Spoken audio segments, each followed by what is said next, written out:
तो स्टूडेंट कैसे हैं आप सभी। आशा है आप सभी बहुत अच्छे होंगे और अपने उद्देश्य के प्रति सजग होंगे, ऐसी ही मेरी कामना है।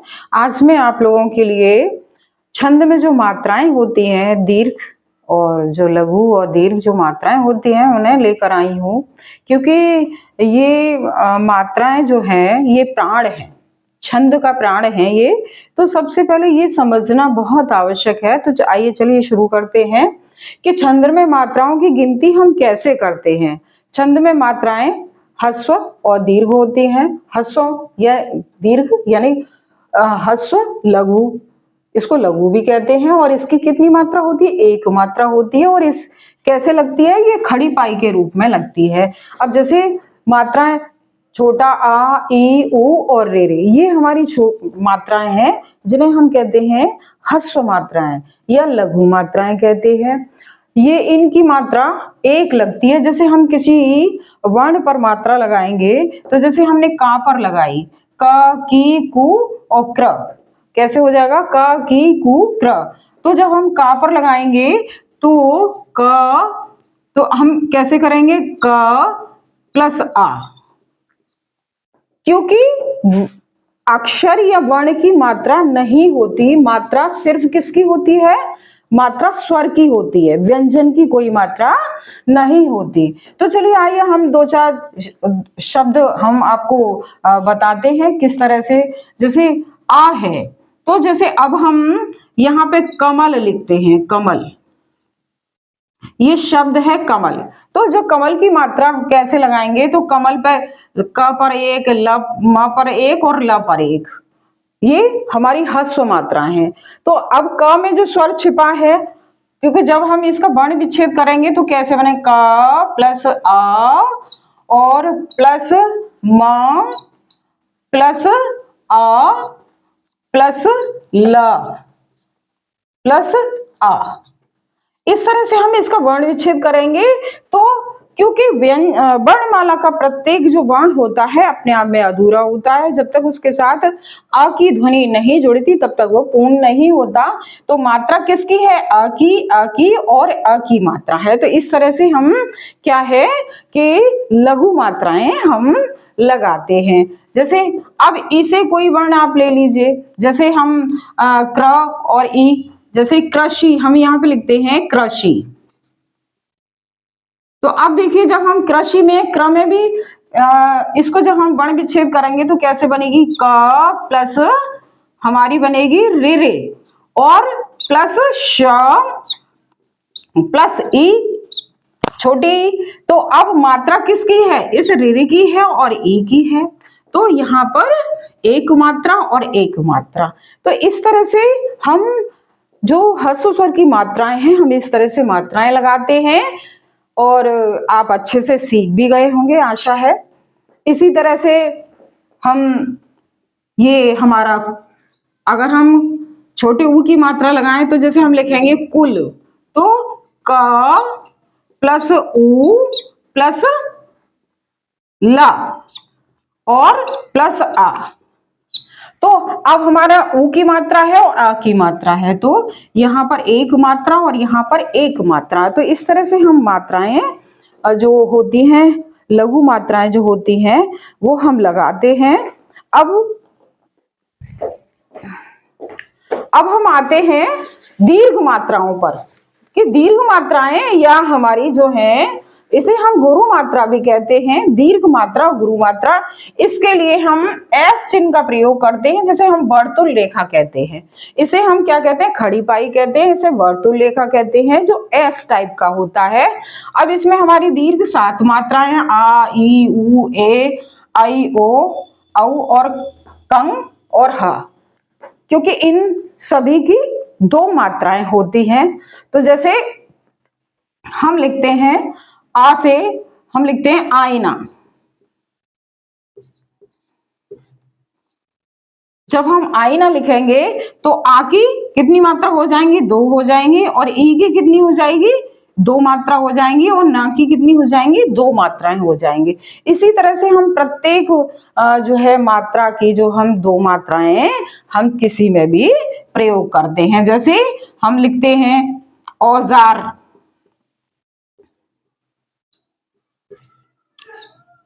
जब हम औजार लिखेंगे तो औ की हमारी दो मात्रा हो जाएंगी, ज में हमारा आ जुड़ा हुआ है तो इसकी दो मात्राएं हो जाएंगी और र की हमारी एक मात्रा हो जाएगी। तो इस तरह से हम दीर्घ मात्राओं का प्रयोग करते हैं। अच्छा, अब आते हैं व्यंजन की कोई मात्रा नहीं होती है, क्योंकि व्यंजन में जब तक स्वर नहीं जुड़ता तब तक उसकी कोई मात्रा नहीं होती है। जैसे क में किसका स्वर जुड़ा है? आ का स्वर जुड़ा है, तो इसीलिए क की एक मात्रा हो जाएगी। अच्छा, अब है अनुस्वार। अनुस्वार की दो, ये जो अनुस्वार है, अनुस्वार और विसर्ग, अनुस्वार की कितनी मात्राएं होती है? अनुस्वार की दो मात्राएं होती हैं। जैसे हम लिखते हैं, यहां लिखते हैं कंस, मैंने यहां लिखा हुआ है कंस, तो अब ये का अनुस्वार लगा हुआ है इसीलिए इसकी दो मात्राएं हो जाएंगी। और स में हमारा आ की ध्वनि जुड़ी हुई है इसलिए इसकी एक मात्रा हो जाएगी। कंस है, अंत है, और मंत्र भी लिख सकते हैं। जहां भी मात्रा अंक की बिंदी हो, अनुस्वार हो। अच्छा, अब है विसर्ग। विसर्ग की भी कितनी मात्राएं होती हैं? दो मात्राएं होती हैं। जैसे मैंने यहाँ शब्द लिखा है आपका अतः, तो अतः जो लिखा है अ, तो अपने आप में क्या है? स्वर है, तो अ की एक मात्रा और तह, ये यहाँ पर दो मात्राएं हैं, तो यहाँ पर आप दो मात्राओं का प्रयोग करेंगे। और इसी तरह से जब हम लिखेंगे प्रातः, क्या लिखेंगे? प्रातः, तो जब हम इसका वर्ण विच्छेद करेंगे तो क्या बनेगा? प प्लस क्या? र और प्लस आ प्लस इसको तह।